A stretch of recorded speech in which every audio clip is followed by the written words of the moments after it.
So CARILEC is very pleased to reach this juncture with signing of official strategic partnership agreement with the OECS Commission.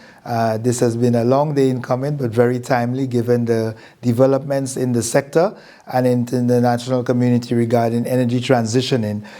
Very exciting for CARILEC because one may be aware that the founding members of CARILEC as an association 34 years ago were actually primarily OECS-based utilities.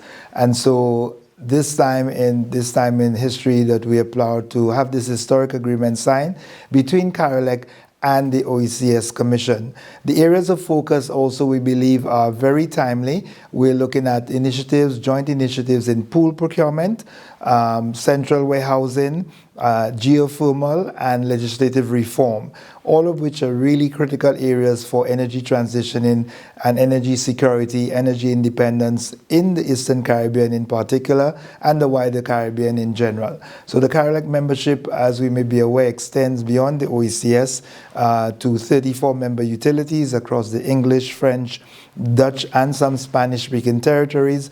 And this focus on the OECS, we believe, will augur well for the interests of both parties, the OECS stakeholders, and the wider Caribbean community as well. So we're delighted that we've arrived at this juncture, very pleased to be signing this partnership agreement with the OECS Commission, and we look forward to deepening and widening the collaboration with the OECS Commission and the CARILEC Secretariat, which is also headquartered in St. Lucia. Thank you. I'm really elated that the OECS Commission and the CARILEC will formally cement a partnership through this Memorandum of Understanding. It is, as you indicated, a historic move to strengthen the sustainable energy landscape within the Eastern Caribbean.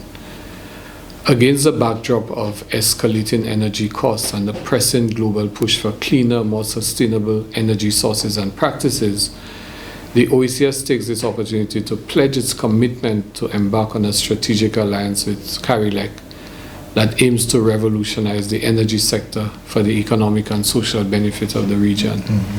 This MOU underlies a shared vision to harness the right energy mix, spur innovation, and promote policies that will steer the Eastern Caribbean towards a more secure, resilient, and sustainable energy future.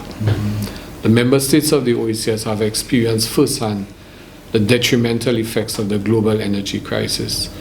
The partnership that the MOU outlines acknowledges the urgent need to re-evaluate the existing energy strategies and push for swift, ambitious, and innovative action to explore and exploit cheaper and cleaner indigenous energy sources.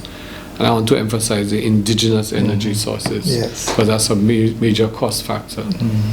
It also recognizes the need for new cooperation models among energy stakeholders, including enhanced joint planning by the public and the private sectors. And we are very encouraged by the remarks that you made, Cletus, referring to the new configuration of membership in CARILEC, because that certainly would enhance this effort. Furthermore, this MOU recognizes energy development as a critical priority for the socio-economic advancement of the region. CARILEC's role as a pivotal player in the sustainable energy transition in the Caribbean is central to this collaboration, with the organization poised to lead in elevating the standards of electric utility services and championing the interests of the power industry across the Caribbean. The implementation of this MOU is set within the scope of the available resources and the legal frameworks of both organizations.